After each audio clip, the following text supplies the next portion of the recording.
Alors à la base, je m'étais dit que j'allais faire des vidéos différentes pour Word et pour LibreOffice.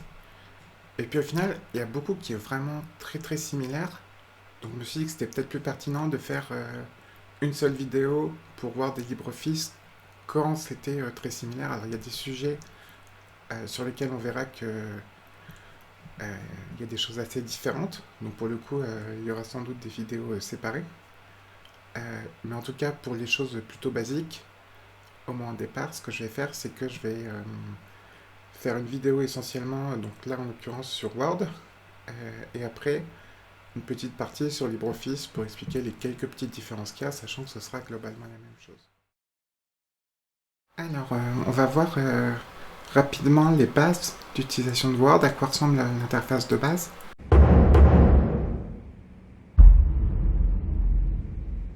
sachant que on détaillera beaucoup plus par la suite, hein. Donc déjà, au niveau du menu, bah, vous avez là en haut tout un ensemble de menus. Euh, le plus important, ça va peut-être être fichier, où vous pourrez évidemment créer de nouveaux fichiers. Quand vous ouvrez, il va vous proposer d'en créer un nouveau. Ouvrir des fichiers et surtout enregistrer des fichiers. Donc par exemple, si je veux enregistrer un fichier euh, et le mettre... voilà, je vais lui donner un nom. Sachant que une fois que vous avez enregistré votre fichier, pensez à sauvegarder régulièrement, évidemment. Donc soit avec le petit bouton ici, soit en faisant CTRL S.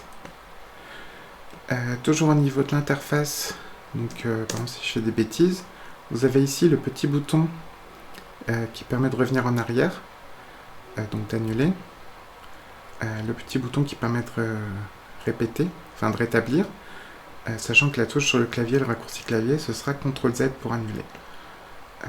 Pareil, vous avez ici à gauche les options pour faire couper, copier, coller. Je rappelle les raccourcis classiques, donc pour copier ce sera CTRL C, pour coller ce sera CTRL V, voilà. Et pour couper, c'est-à-dire supprimer la partie et la mettre dans le presse-papier, ce sera CTRL X. Voilà, c'est un peu les raccourcis euh, les plus importants, je pense. Juste tant que j'en suis au niveau des raccourcis et de l'interface, un petit mot peut-être sur comment sélectionner du texte. Donc évidemment, vous pouvez sélectionner du texte avec la souris. Vous pouvez aussi utiliser quand vous utilisez la touche Shift par exemple. Si je laisse appuyer là sur la touche Shift et que je clique ici, ça va me sélectionner jusque là où j'ai cliqué. Donc ça peut être intéressant quand vous voulez faire des sélections de parties du document. Toujours au niveau des raccourcis avec la souris, si vous appuyez sur la touche CTRL et que vous utilisez la molette ou la fonctionnalité pour scroller sur le touchpad avec deux doigts, ça va vous permettre de zoomer en avant et de zoomer en arrière. Voilà, c'est des raccourcis qui peuvent être intéressants plutôt que d'aller chercher dans les menus le bouton zoom, etc. Et on va surtout s'intéresser aujourd'hui à cette partie ici, donc police et paragraphe, qui va permettre de faire la mise en page directe du document, qui va nous donner un certain nombre d'options pour changer les attributs d'une partie du texte, d'éléments du texte, indiquer que c'est par exemple que c'est une liste à puces ou ce genre de choses. Alors, juste je voudrais insister sur le petit bouton ici qui permet d'afficher tout. Ce bouton il va vous permettre d'afficher les caractères qui sont non imprimables, c'est-à-dire qui apparaîtront pas à l'impression quand vous générez par exemple un fichier PDF, mais qui vont, en gros, ça va vous permettre de voir plus clairement où est-ce que vous avez des retours à la ligne, où est-ce qu'on passe au paragraphe suivant, où est-ce qu'il y a des espaces, etc.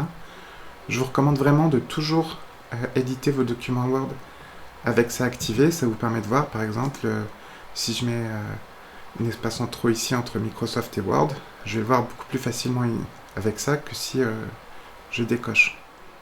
Voilà, ça c'est vraiment pour utiliser ce petit bouton-là tout le temps, je vous recommande vraiment. Voilà, sinon donc on va commencer à voir les différentes options. Alors la première, ça va être la police, qui va, comme son nom l'indique, vous permettre de changer la police d'un titre par exemple en l'occurrence. Alors après, c'est pas toujours évident notamment si vous essayez de reproduire une mise en page par rapport à un fichier PDF ou quelque chose que vous avez vu, de trouver la police idéale. Vous pouvez aussi changer la taille. Typiquement pour les titres, on va les mettre... en général, plus un titre est important, plus il va être en police grande. Donc un titre de niveau 1 sera plus grand qu'un titre de niveau 2, qui sera plus grand qu'un titre de niveau 3, etc. Alors vous avez aussi les options en dessous de la police qui vont vous permettre de mettre, en gras ou pas un texte. Pareil pour l'italique. Et de souligner un texte éventuellement. Vous avez plusieurs options de soulignement d'ailleurs, hein, si vous voulez des choses plus ou moins esthétiques, on va dire. Il y a aussi une option qui permet de barrer un texte. Ensuite, dans les options plus accessoires que vous n'utiliserez pas souvent, mais voilà, c'est bien de savoir que ça existe, vous avez pour mettre en, alors comment il appelle, en indice et en exposant, donc c'est-à-dire en dessous ou au-dessus de la ligne principale. Donc par exemple pour les notes de bas de page, typiquement on pourrait les mettre en exposant comme ça pour que ça les mette en petit au-dessus. Bon, par contre l'indice, ça va être plus rare, l'indice c'est la même chose mais en bas, mais c'est assez rare quand même. Modifier la casse, ça c'est assez important. C'est-à-dire par exemple si vous voulez un titre qui soit tout en majuscule, vous pourriez évidemment faire tout taper en majuscule, donc avoir Microsoft Word, taper en majuscule, mais en général ce qu'on va plutôt faire, c'est qu'on va tout sélectionner et on va cliquer sur le petit bouton ici, modifier la casse. Et donc là par exemple on peut mettre tout en majuscule, etc. Ça vous permet en fait comme ça de... Là, je peux mettre première lettre des mots en majuscule, etc. Comme ça, si vous avez un texte, par exemple, qui est tout en majuscule, que vous voulez passer en minuscule, vous pouvez utiliser ça, etc. Sachant qu'il y a aussi des options dans les polices après, qui sont dans les options un peu avancées, qui vont vous permettre de mettre... d'afficher du texte en petite majuscule ou ce genre de choses. Je reviendrai dessus un peu après. Et après, voilà, on a les effets texte et typographie, où là, bon, c'est des choses qu'en général, on va... pas utiliser très souvent, enfin qui permettent d'avoir des choses jolies, mais ça, il y a vite la tendance à trop en faire en fait. Et ensuite on a une couleur de surlignage éventuellement. Ça va être utile notamment quand vous voulez mettre des mots en évidence. Donc par exemple si je veux mettre logiciel de traitement de texte en évidence, alors je pourrais le mettre en gras évidemment, mais si je veux faire un effet comme pour le surligner, ben, je peux faire voilà, le surlignage comme ça. Et le bouton à côté sera pour changer la couleur du texte elle-même. Donc par exemple, si vous voulez mettre un titre en vert, donc là par exemple, si je veux mettre ce texte-là en vert, voilà, on va changer la police et mettre, je sais pas, Arial Black, augmenter un peu la taille. Donc, le petit bouton ici qui permet d'augmenter la taille sans... plutôt que de choisir directement dans la police, donc ça augmente de 2 en fait à chaque fois. Voilà donc pour cette partie de gauche. Alors vous avez aussi un petit bouton ici qui va vous offrir beaucoup plus de menus. Donc ça voilà, la partie là je pense qu'on a fait l'essentiel. Et ensuite on a la partie à droite qui concerne le paragraphe. Et donc ça, là ça va s'appliquer en fait tout ce qu'on avait vu. Ça s'appliquait en gros à des caractères qu'on avait sélectionnés. Et le paragraphe maintenant ça va s'appliquer en gros à un paragraphe, c'est-à-dire tout un bloc de texte qui va jusqu'à ce symbole-là un peu bizarre, qui correspond à la marque de paragraphe et qui indique qu'on a une fin de paragraphe, qu'on passe au paragraphe suivant. Donc là j'ai un paragraphe, et en dessous j'ai un autre paragraphe, qui en l'occurrence était vide, mais voilà. Et donc par exemple si je clique sur le bouton liste à puces ici, là ça va me créer une liste à puces qui va donc me mettre toute ma ligne ou mon paragraphe en liste à puces. Donc c'est comme ça que vous allez pouvoir créer des listes à puces avec un élément, un autre élément, etc. Dans la liste à puces, si vous cliquez sur la petite flèche ici, vous allez avoir plus d'options qui vont notamment vous permettre de changer la puce et de l'afficher d'une autre manière. Donc par exemple, si vous voulez avoir des espèces de V comme ça, vous allez pouvoir le changer ici. Vous pouvez aussi par exemple changer le niveau de liste si vous voulez avoir des listes imbriquées par exemple. Par exemple si je veux que cet élément en fait ce soit un sous-élément du premier élément, donc je vais l'appeler sous-élément pour que ce soit plus clair. Je peux aller donc dans le menu des listes à puces et ici je vais faire modifier le niveau de liste et choisir le niveau 2, et donc ça va le décaler d'un cran. Sachant qu'après, si à chaque fois en fait, quand vous appuyez sur Entrée, ça vous crée une nouvelle puce qui sera au même élément qu'en dessous. Alors un petit raccourci, si vous appuyez sur la touche tabulation, ça vous passe directement à l'élément, là j'étais une liste à puces de niveau 2, maintenant je suis une liste à puces de niveau 3, et si je fais Shift et tabulation en même temps, là ça revient au niveau suivant. Voilà, donc ça c'est pour les listes à puces. Après vous avez les listes numérotées, c'est exactement pareil que les listes à puces, sauf qu'il y a des numéros hein, globalement.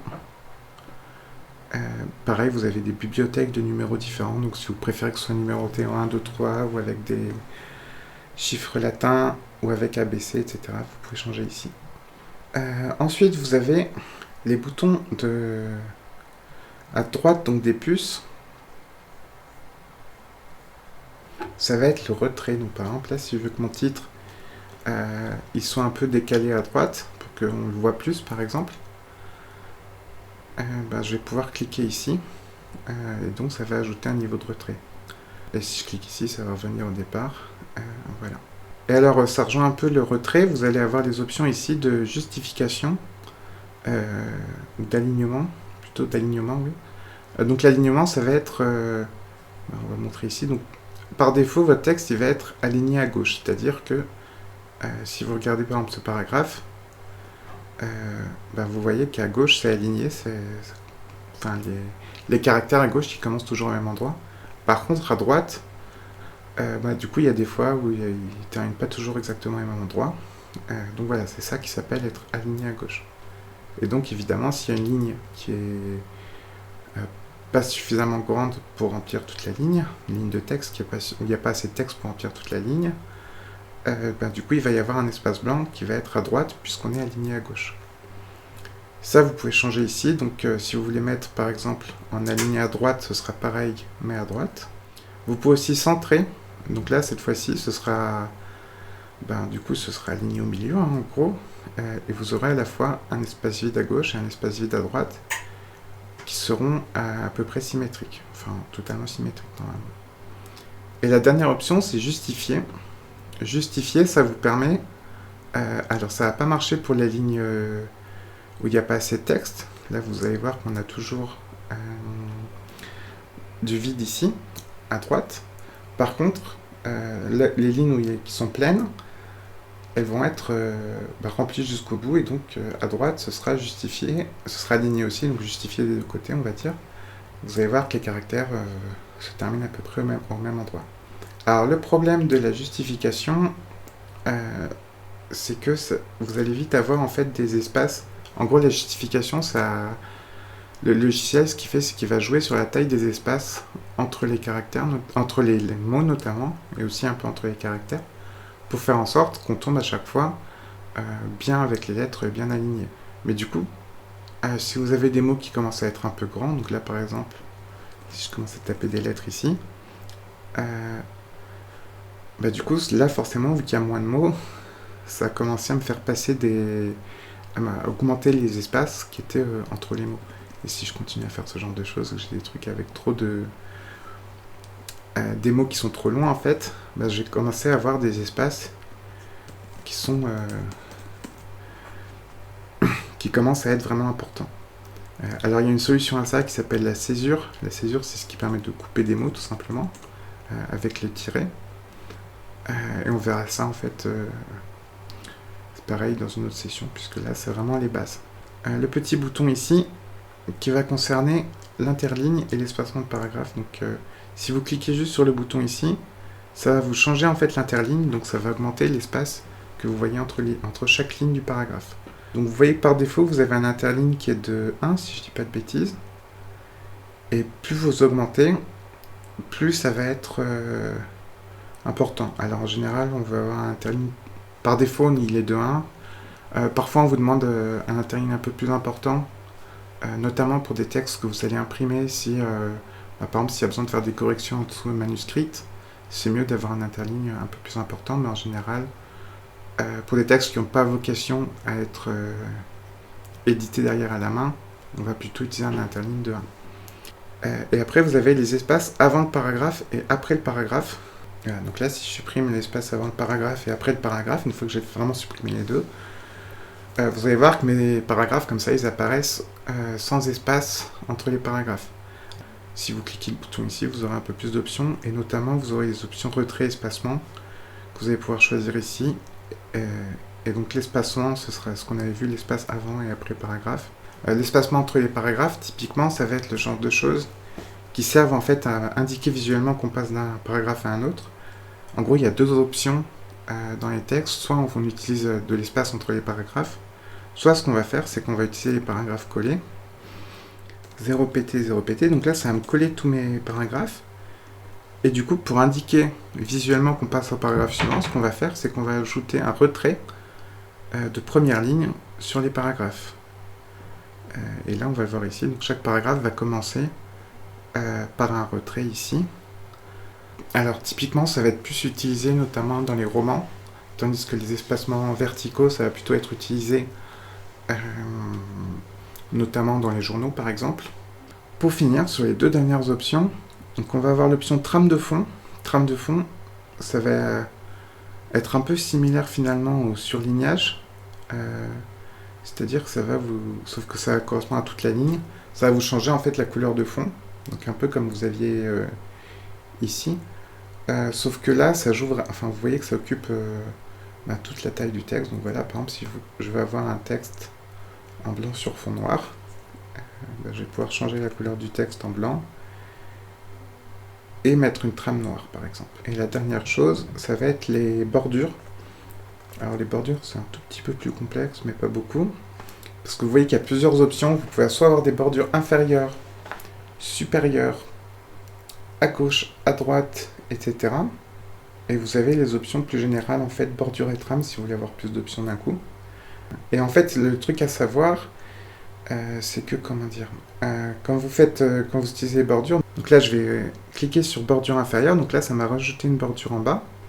Si je clique ensuite sur bordure supérieure, ça va pas me supprimer ma bordure en bas, ça va me mettre une bordure supérieure en plus de ma bordure inférieure.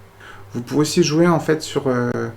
alors les options qui vont être le plus utilisées, ça va être notamment bordure extérieure, qui vont vous permettre d'avoir un encadré comme ça.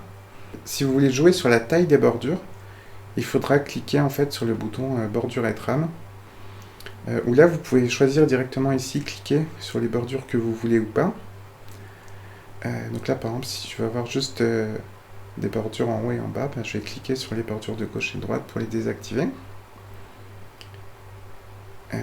Donc là, surtout, vous allez pouvoir changer le style de la bordure.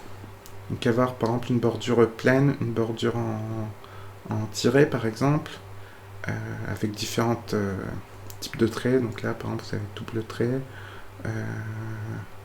et vous avez des espèces de choses un peu bizarres comme ça, des zigzags.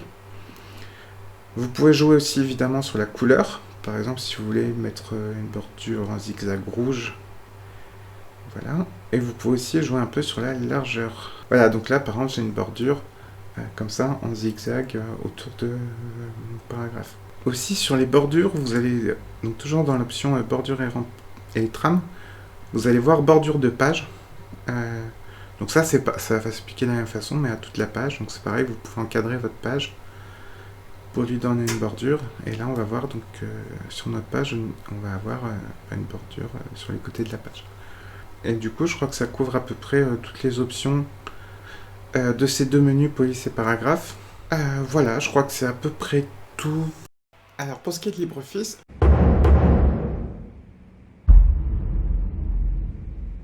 ce sera essentiellement la même chose que ce qu'on a vu sous Word. L'interface est un peu différente, mais globalement, ça va être très très similaire. Les raccourcis clavier sont à peu près les mêmes, en tout cas pour ce qui est des plus basiques, comme copier-coller, sauvegarder, etc. Les menus vont ressembler quand même pas mal. Et l'interface qui vous est proposée va être, là aussi, assez similaire dans le sens où vous allez retrouver les mêmes choses, même si ce ne sera pas forcément rangé tout à fait pareil. Notamment ce qu'on avait vu donc sous Word, on avait vu qu'il y avait d'un côté la partie police et de l'autre la partie paragraphe. Là, on retrouve un peu ça, puisqu'on a ici la partie qui correspondait à la partie police sous Word. Et ici, on a la partie paragraphe qui va permettre donc de faire les différentes choses, comme centrer, aligner, etc. Et puis pour la partie police, ce sera les mêmes choses, donc choisir la police, la taille, mettre en gras, etc. Il y a un peu moins d'options qui sont accessibles directement sous LibreOffice que sous Word, mais vous pouvez y accéder en allant dans les menus, en sélectionnant donc le texte que vous voulez mettre en forme, et soit en allant dans Format, et là vous allez trouver les différentes choses, donc ce sera notamment dans la partie texte, vous allez avoir d'autres options, comme par exemple pour mettre en majuscule ou en minuscule, et vous allez aussi avoir les options un peu plus détaillées, avec le menu caractère, donc là, caractère ce sera l'équivalent en fait sous Word de police. En général, la partie police sous Word sera appelée caractère sous LibreOffice, mais sinon ce sera à peu près les mêmes choses. Et on va voir qu'on retrouve à peu près les mêmes choses, avec y compris dans les options avancées, comme des effets sur les espacements de caractères ou ce genre de choses, qui sont des choses que vous n'allez pas forcément utiliser très souvent. Et ça va être pareil donc pour le paragraphe. Cette fois-ci, ce sera dans le paragraphe. Il y a aussi des options qui sont un peu accessibles un peu plus directement, donc dans l'espacement ici, et qui va concerner donc les paragraphes, et dans texte qui va concerner donc la partie caractère ou police, qui va être accessible dans format texte. Ces options, vous pouvez y accéder de la même façon en faisant un clic droit et en allant dans caractère ou paragraphe. Voilà, sinon, grosso modo, pour ce qu'on a vu jusqu'ici, entre Word et LibreOffice, ce sera pratiquement exactement la même chose, on ne va pas se mentir. Il y aura ensuite quelques différences, notamment dans les fonctionnalités un peu plus avancées. Mais pour les fonctionnalités de base, entre Word et LibreOffice, c'est vraiment très très très similaire. Et ce sera, je ne vais pas faire tous les traitements texte, mais ce sera globalement la même chose, là ce qu'on a vu ici, pour tous les traitements texte à peu près qui existent.